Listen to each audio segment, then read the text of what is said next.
Good morning, everyone. I hope this is finding you really, really well. And what a week it has been.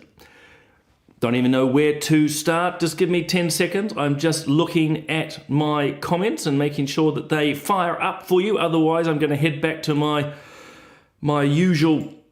Here we go. Just give me a second, crew. Just pressing a few buttons here.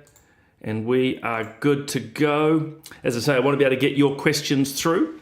I think they are coming through. So good morning, Ian. Lovely to have you on board. If a couple of others want to fire me a message, then I'll know it's operating. But good morning. There is quite a lot going on, as you all know, at the moment in around the world and here in New Zealand. So this is a chance for me to have a little chat to you about everything that is happening. Oh gosh, now people are texting me, but that's completely unrelated to this morning. So yeah, good morning, Ian. I'm just going to grab my phone, guys, because it looks like the messages are not coming through. There's always a glitch or two.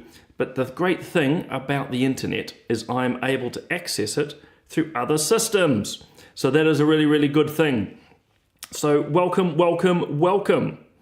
So look, a couple of things I want to touch on, both international and... Oops, a daisy, it's not going to turn my volume off. You don't want to be listening to me. Oh. You don't want to be listening to me. There we go, guys. I finally got it working. I just realised, of course, if I put my cell phone on, I'm listening to myself. It's bad enough looking at myself here and on my phone. Anyway, good morning, Joanne. Lovely to have you on it. Bob, always good to have the boss here. Thank you very much. And thanks to, I think it's Ken, who's messaging from the Family First account. Thank you very much. And Jackie, I'd have to look up what that is. Review the Who. In fact, guys, I'm going to be having an interesting chat in the coming days, actually. Of all things, actually, the Taiwanese ambassador here in New Zealand, or our representative, and that's actually going to have a little bit of the Who as well. But good morning, everyone. I just really hope you are well, particularly after, I suspect it was across the country, but here in Auckland, torrential rains. So the tidy up has begun, and actually I've got to go and talk to my neighbours. Hey, look, a couple of things, and it's actually I'm going to start with this little video, get what you think, and then give you a few comments on that myself. So this will be familiar to you. Want to make jelly on a budget? Grab some lilac. You can draw people in lots of different places. And each of the platforms are used in different ways. Hello, friends. As you can see, I'm working on my would-be bag. What is known internationally as the kind of trad wife set of viewpoints, which is white, Christian, a lot of pseudo-Celtic, pseudo-Nordic ideologies behind it. They use Pinterest and Instagram to draw in other women who are interested in interior design, children's clothing, knitting, healthy food for children. And it does draw people in towards a set of white nationalist ideas. I mean, it's relatively easy to see. If you see a very beautiful, fair-skinned, blonde or red-haired child with beautiful braiding in her hair and some flowers, just step back a little bit. Well, I don't know what you made of that at the time, and I know Kate, actually, I don't mind chatting with her, but I just thought this particular viewpoint seems to be becoming more and more prevalent in New Zealand from some quarters. The sort of madness that particular cultural expressions are, in fact, one step away from some form of extremism. And, you know, my first thought was, why is it just Western culture? Why is it that if we're not celebrating, let's say, one of the Pacifica cultures, I might use Fijian, not to pick on the Fijians, it's just that I live there. So, you know, if someone is following elements of Fijian culture, song, dance, music, of course, the love of kava, is that somehow a stepping stone to some form of unknown extremism? I mean, the lack of logical jumps, or rather the jumps which are made, are so illogical here. It just is nuts. And what is really, really disappointing is how our media continue to run. I think this was called Web of Chaos. She was one of the guests. It was actually mainly done by David Farrier, who basically is completely nuts. And I don't use that lightly. He's completely nuts, but is allowed to give a platform where he just spouses absolutely ridiculous ideas in and of themselves, but a little bit like that clip I just showed. It's making these irrational, illogical jumps. So the fact that you might look at Pinterest and look up healthy food, or you might have an interest in knitting, is somehow something you need to step back from because you might be heading towards white supremacy. Makes absolutely no sense to me, in the same way as, gosh, if you're watching, I don't know, some kapa haka, are you a step away from, world violence? I mean, of course it's utter nonsense. But I suppose the main point I want to draw to your attention here this morning is this is in some ways, the rotten rubbish. There's the alliteration for the morning. The rotten rubbish that's been put forward and been sort of inculcated slowly into people's minds. So perhaps that's the final irony before I take a few comments, is when these groups, individuals, and certainly governments talk about misinformation and disinformation and fake news. I'm worried at times how often they're purveying it, because at the end of the day, to suggest that wanting to look after your children, prepare healthy food, to braid your children's hair is not the first step of extremism. As I say, insert any other cultural reference here, any other culture's activities. Hey, when I out and go and prepare a hangi is not again a step towards some sort of radical revolution. So you can sort of see the absurdities that develop here. And again, it's often coming from the groups crying out the loudest. And maybe that's one of the big takeaways. And I noticed it over a conference on the weekend as well. I've noticed it over many years. It's what they call projection. So particularly those you come across who you might define as woke or progressive or liberal, depending on what term you want to use, they often run around screaming and labeling people. They go, oh, you're a bigot, you're intolerant. But they're the ones actually who don't like conversations. They're the ones who try to shut down free speech, and they're the ones who violently protest. They're people like myself who are on the conservative side of the spectrum. We have views, who doesn't? But we're always willing to discuss and to listen. So you do have to wonder. Well, actually, you don't have to wonder. You just know how dangerous these people are. So more often than not, when they're yelling and screaming and labeling people, realize they're actually talking about themselves. They're just too blind to see. I'll just see if I can send this. Let's see if the system worked. There we go. So my Liz Carter, embarrassing, he says, to watch that clip. Were they trying to make Kate look stupid? I think they might have, actually. Yeah, so I know Kate. I've talked to her a few times when I was in Parliament. I actually found the conversations pretty good. But that line, that line is, I'm just clicking buttons here, redoing myself. I mean, granted, it's from the team at Family First, but it is dangerous. It is dangerous rhetoric, A, because it's completely incorrect. And secondly, I think it just fuels. It fuels these tensions that we don't need. We don't need. Hey, I jumped right in because obviously I'm always distracted. As I say, this is solid ground. Oh, actually, I've got to put this up. I'm sorry, there we go. I'm right with you, Dave. It is nuts that TV has even aired this. This is probably one of my points. Not only the irrationality, the illogical jumps, as I say, healthy food, right-wing extremists. So, whoa, better be careful when I'm cooking that pasta tomorrow. So those are illogical, but this is what the media's feeding us. And that's what makes this, I think, so dangerous. The whole Web of Chaos documentary basically is lunacy. It takes a whole lot of what they call disparate, so little bits and pieces from all over the place, and then drags them in and sort of tries to connect them. It's nuts. Here is the comment of the day. Well, I'm with you, Sam. I would. I don't know why it's state-owned. Look, that probably reflects my politics as much as anything, but it's no longer a state broadcaster. It's no longer taking your or my taxes for the good of all New Zealanders. In fact, it just takes your taxes, and like we've seen with this Web of Chaos and a whole lot of other stuff. I'm sorry I won't remember the title. So when Rachel and I are sort of sitting watching occasionally live TV, I think here's a bit of a, not so much a secret, but Rachel and I quite enjoy House and Garden TV, so HGTV, but it runs ads, as you might expect, for what's on TV 1 and 3. And I don't know about you guys, it's just dark, heavy, depressing rubbish. It really is.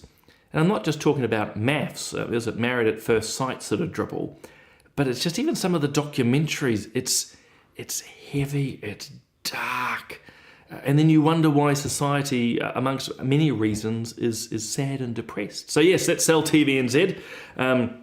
That said, it's probably going to sell itself or collapse soon enough.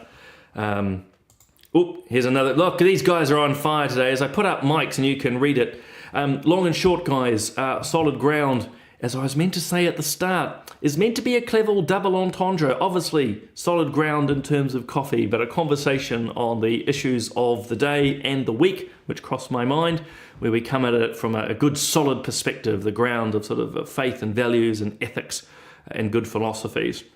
So if you've got questions, as you've seen with some people, go to the Family First Facebook page. That's where it'll directly come to me. We are not yet able to link up comments from my Facebook page, for example, or LinkedIn.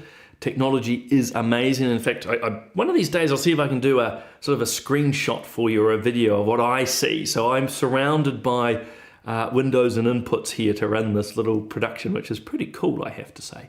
But at the moment, the tech is such that actually we can only get one feed of commentary. So if you're watching this on LinkedIn or Twitter or YouTube, and if you want to send me a comment, you want to ask me a question, and that's really important, guys, this is my chance to answer your questions, then jump onto Family First's Facebook and fire it through, just like Rosie has done here. If I can click the button right, Rosie's asking, if Matt Ducey had confronted Julianne Denter, would he have kept his job? Well, the answer is no. No, I don't think he would have. He would have been, first and foremost, stood down as a minister. I don't think he'd have been sent out of Parliament. Let's be really clear about that. I don't think, but it's the double standard. So I think there'd have been more serious consequences for someone had it been in reverse. And you saw this recently, actually. I was going to, believe it or not, Rosie, I was going to talk about this today, and also to do with Kerry Allen. But, sorry, got distracted again by the comments. I'll come back to those guys. But no, the Julianne Denter saga is just full of the inconsistencies or contradictions you expect. So some of you might have watched Jack Tame interview Chloe Swarbuck on, it must have been Sunday, and he put to her a quote, where in this case she was actually criticising a national MP for his behaviour. And when Jack asked her about it, I'm sorry I don't have the clip, but when Jack asked her about it, she thought it was in reference to Julianne, and basically Jack said, no, this is what you said. This national MP who was accused of standing over aggressively another MP. And she tried to dismiss it. Oh, well, Julianne did this and Julianne did that. Well, actually, there is no difference. But one of the things you notice with the Greens is they're always full of excuses, but they're also very quick to attack everybody else. And, you know, part of me is confused why they continue to be relatively high in the polls for them. But at the end of the day, and I've written about it on my Substack and other places, they're just full of hypocrisies, basically. As I say, you know, they're all for love and tolerance, but last year at Albert Park, they were the ones facilitating the violence against, as I keep saying, women, often older women. They're out there at the moment supporting effectively terrorist groups, intimidating groups in our society. I think of our Jewish community, who have been very clear in the majority that they feel very intimidated by the language of the Greens, and the Greens just carry on doing so while talking about hate speech and hurting people's feelings, or not hurting people's feelings. So look, it's all just crazy. Yeah, good question. I'm just jumping back. So yes, you can watch obviously on my Facebook page. Obviously got quite a good viewership there. It all aggregates the numbers in the end, guys, which is marvelous. But at the same time, you will, if you want to leave a comment, as you've done, jump onto the Family First page. I try to get to my page afterwards and have a little bit of a look there. Jumping back, Rosie said he'd been out of it so fast he wouldn't have touched the ground. Yeah, that's true, Rosie. He, as I say, it would have been a whole different situation. It'd be a whole different situation. And you also would know, well, I think the government would have handled it differently, but the media would have handled it differently. I think, it's just my view, I think that the media has taken a very A very light touch. Now, I've just clicked this one here because another person who was in the news yesterday is the former Justice Minister, Kerry Allen from the Labour Party. And I thought I'd put this up here because, again, this is how media treat things differently. So this is her talking about why she's challenging her... it's not a conviction. She hasn't been convicted yet. Her alleged behaviour. So you might remember last year she got rip-roaringly drunk and crashed into a car. And then when the police arrived, she resisted arrest. Now she's claiming, which she's allowed to do, she's claiming that because of this, she wasn't properly read her rights, access to a lawyer or something. Now, let's be really clear. She's allowed to test it. But what she does at the end, she says, I'm successful. The police can be found to have illegally arrested and detained the first Māori Minister of Justice. Now, just let that sink in for a moment as we're talking about the whole Julianne Genter situation and others. Full of excuses. So if you read the whole article, which of course you can't because I've only given you a snippet, so much of it is her talking about her mental health and her stress. So she lays it all out, all these reasons, and at the end, but of course I don't believe that's the reason. Well, then why did you talk about it? Why did you talk about it? Then the second thing, as we're seeing here, is an attempt to play. Well, it's playing the race card. Okay, let's be really, really, really clear here. Kerry Allen was not arrested because she was Māori or the Minister of Justice or anything. This is her, what they call dog whistling. Okay, so the former politician and me, I mean, you guys know it too, but this is dog whistling that somehow police picked on her because she was the first Māori Minister of Justice. Let that sink in. Because the real reason she was arrested is because she was blind drunk, okay, blind drunk, got into a car, drove on public roads, putting everyone at risk, and so drunk that she crashed into a stationary car. And then, when the police arrived, as you'd expect, she resisted arrest. So I'm sorry, Kerry Allen, it's got nothing to do with your race, or your gender, or anything else. It's to do with you being drunk. Okay? And if she were to get off, it's a technicality, and a shocking one at that, I might add, the fact that you weren't given your lawyer at the exact second you desired. But as you might sense from my voice, this sort of stuff really, really annoys me. And we have this far too often in our society now, by the way, guys. People playing the race card, playing the gender card, the sex card, whatever it is, the mental health card, completely overplayed, in my opinion. And what it also does is, and just letting you read Christine Brendan's comments there as we go, it actually does damage to the people who are genuinely in those circumstances, people who genuinely need help. So when these excuses are misused, but look, it just, as I say, drives me mad, which is why I get quite aggravated about it. And I think you should too. Philippa's right here. There's too much identity politics. You're dead right, Philippa. This has got nothing to do with identity politics. It's to do with actions. The who is secondary. And again, I think it's quite a slight on our police, the suggestion that basically this former minister was arrested because of who she was. It's not good. Amanda, obviously you can read what she says. She shouldn't have been in politics. Well, a slightly different view. Actually, she was almost like two people. This is the funny thing, guys. There was times she was brilliant. Actually, a wonderful speaker in the House, very astute. And then other times, it's just crazy. It was like switches. You can make of that what you will. But it was just it's very disappointing. Hey, quickly jumping topics. I don't know why, but Ian, because he was one of the first people on this morning, and it made me realise that the comments were working. He's got concerns about councils putting up rates to fix water leaks. Look, unfortunately, and I think you can use this of any infrastructure in New Zealand, and I can say this, I think, as a former Member of Parliament, there's been successive governments, successive councils have failed, unfortunately, Ian, to invest. Doesn't matter if it's our roads, rail, water, you name it. We've failed to invest. And so now this is the problem we face. So, Rach and I have several properties. So in different council jurisdictions, and in both areas, the rates are going up exponentially. It's terrible, and I don't think there's any good news.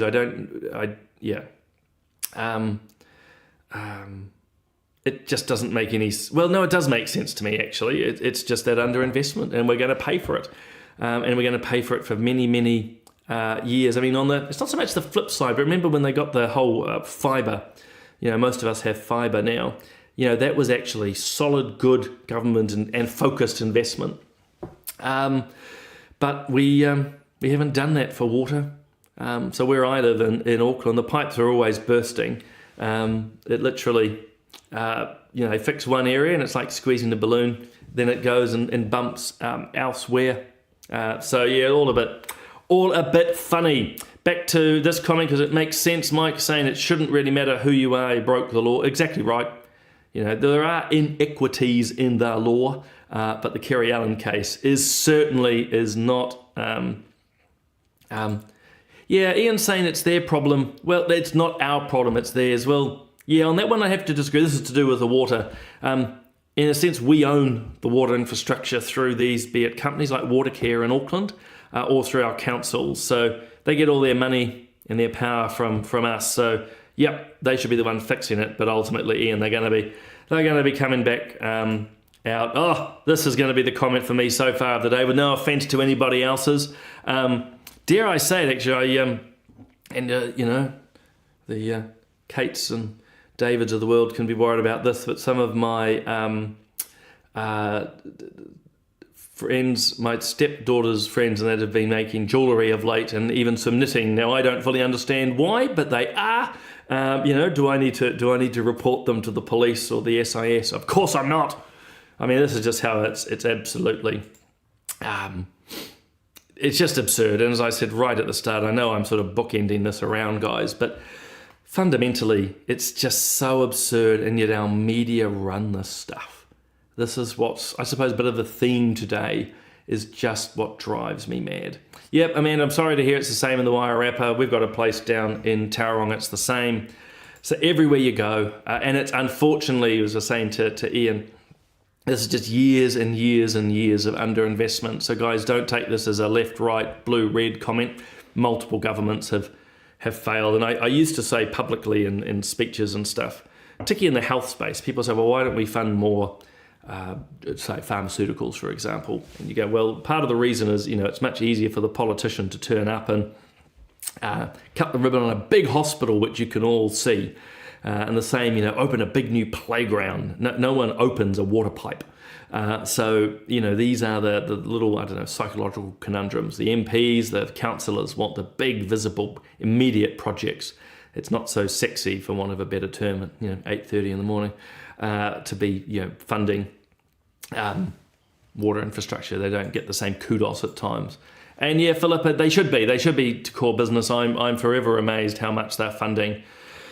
A whole lot of distracting ideas, and I don't know, I've been to a number of openings over the years of different activities, and at one level it's lovely that there's seats and tents and food and music and entertainment. I was thinking about opening of a cycleway here, but the problem you've got, of course, is someone's having to pay for this. And that's you. I'm going to put this up from Ian only because he's had a couple of goes today, which is great, Ian, but I always like it when people say I'm correct. And look, here's a really excellent comment from Neville. He's, the police actions for Kerry Allen would have protected her. I mean, getting her off the road was good for her and good for the community. Hey, though we were talking just a little bit briefly earlier about mental health, there's something, and I'll put the link into the comments later.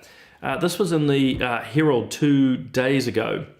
Are we talking too much about mental health? And look, it's coming from the New York Times originally, but the long and the short, and it's only an image of the title of it, but the basic premise is saying that we talk to children particularly far, far too much about mental health.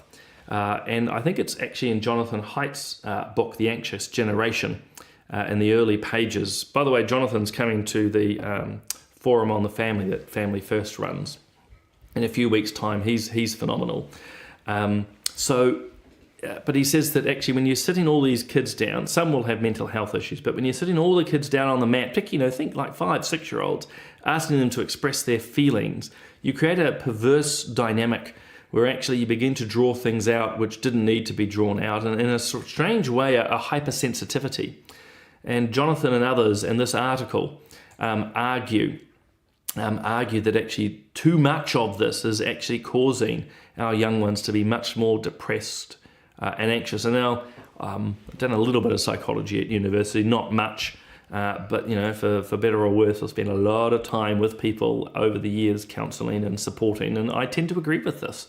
It's become a bit de rigueur, and it's a real issue that needs to be addressed. We need to help those who need it, but actually a lot of this staring at one's navel, emoting constantly, is not good for one's mental health. And I think, in the article itself, but certainly in Jonathan's book, they show the rise that as we've taken on a lot more of this mental health discussions, assertively, if not aggressively, particularly into schools, we're seeing a lot more anxious young people who don't need to be. So I suppose the long and the short of that is ultimately we don't need to be talking about this constantly. We need to obviously identify those who need help and to give it to them. Good comment here, I think, from not here that I'm not meant to be the arbiter, by the way, of comments, guys. But I don't think they don't have to deal with that stuff. And I've said it before. I think it might have been on a Facebook Live, certainly during the COVID times. There we go. I mentioned the C word. That no wonder kids are anxious. At one level we're telling them the world's about to burst into flames. Thanks, Greta. And on the other, we were telling them at the time there was a virus they couldn't see that was going to kill us all. So no wonder people get really, really anxious. So let's have a look. Here's a really good comment too from Haley. That's the part of the problem. Narcissism is just so self-focused, whereas I've certainly found in my life, which is why the whole concept of family, that most basic. Edmund Burke talks about family as being the little platoon, this little unit, self-sufficient, which is able to go out into the world. And in fact, it's in those interactions with families and others that caring and honouring, respecting, all the things that we know of, makes such a big, big difference. Narcissism is just all thinking about yourself. Nuts. And good morning, Viv. Lovely to have you join us here. Lovely to have you. In fact, have you all here. I can't see who's on. I just see little comments scrolling through my page. Look, the last thing I thought I would share. Sorry, I'm just looking at some comments. We're jumping back. See, I'm all over the place. Imagine what it's like being for my wife when I'm having a conversation. I'm talking about this, then I'm talking about that. I think Shana's right. They shouldn't be stuck between four walls. And that's another really good point from Jonathan Haidt's book, Anxious Generation. Sorry, I'm not paid by him. I've just found it a really intuitive read. And I say intuitive because I think most of us understand that, because his basic premise is kids spend far too much time inside four walls and with cell phones and smartphones and other devices. And we don't regulate that space in the same way we regulate outside. So Jonathan's thesis, his idea, is basically, think about it now, and some of us might as parents, or in my case, step-parents, you helicopter your kids. You don't let them go to the playground unless you're there. You don't let them walk to school, etc., etc. But, you let them get one of these devices and they're on it for hours. And he says we've got to reverse that, actually. Got to let kids get out. So you're dead right, Shana. They've got to get outside those walls. They've got to play, go up trees. They've got to learn, experiment, fail, fall. And that in turn will create more robust young people, which then comes back to this article, as I say. Look it up. Are we talking too much about mental health? 2 days ago in the Herald, but originally from the New York Times, a really, really good expose that, long and short, we're talking about it too much, says me, talking about it. Good comment here from Ian. I'm reminded of reading, the more we focus on the problem, the more we focus on the problem. Dead right. I've often talked to people too, of certain personalities, they worry about things, and then they start worrying about worrying. Bad cycle.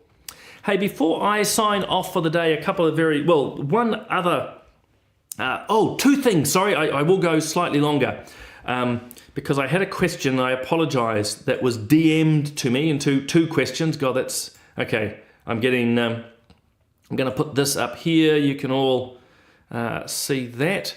July 5th. But no, I had two DM. Gosh, so busy looking at the live questions. I had two questions come in. One was a few days ago. It was asking me to explain. This was from Colin. The public procedure the government must follow to remove ministers of the Crown, heads of department, people from the likes of the Medical Council or like the Chief Justice or other judges. So how does that happen? Long and short, these things are rather rare. These don't happen very often. So how do you remove ministers of the Crown? That's at the pleasure of the Prime Minister. Okay, so that's, if you will, easier than where I'm about to head with the others. So ministers of the Crown get sacked and appointed all the time. We saw two. Melissa Lee and Penny Simmons were relieved of some of their portfolios recently, for example.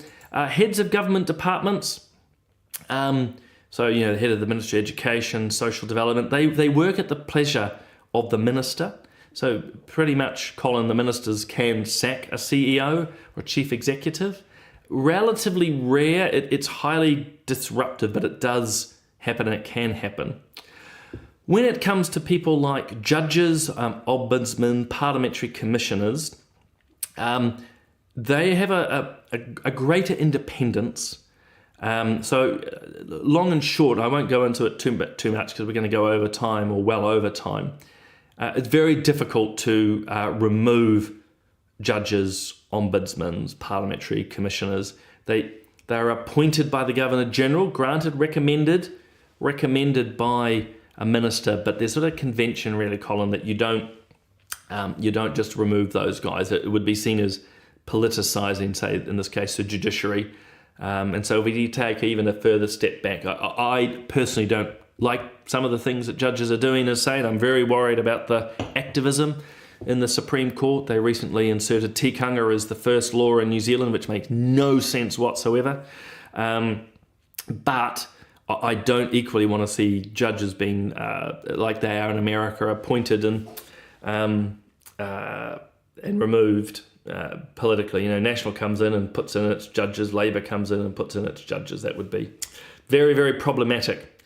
And the last question that came through was actually last night, more of a foreign affairs question. We've seen all the news about the Iranian president, foreign minister and others who died in a helicopter crash. And as many of you will know, I was very much involved in supporting the woman life and freedom movement a couple of years ago. So that's when the Iranian regime were arresting women like Mahsa Amini and having her tortured and killed, along with now hundreds of others.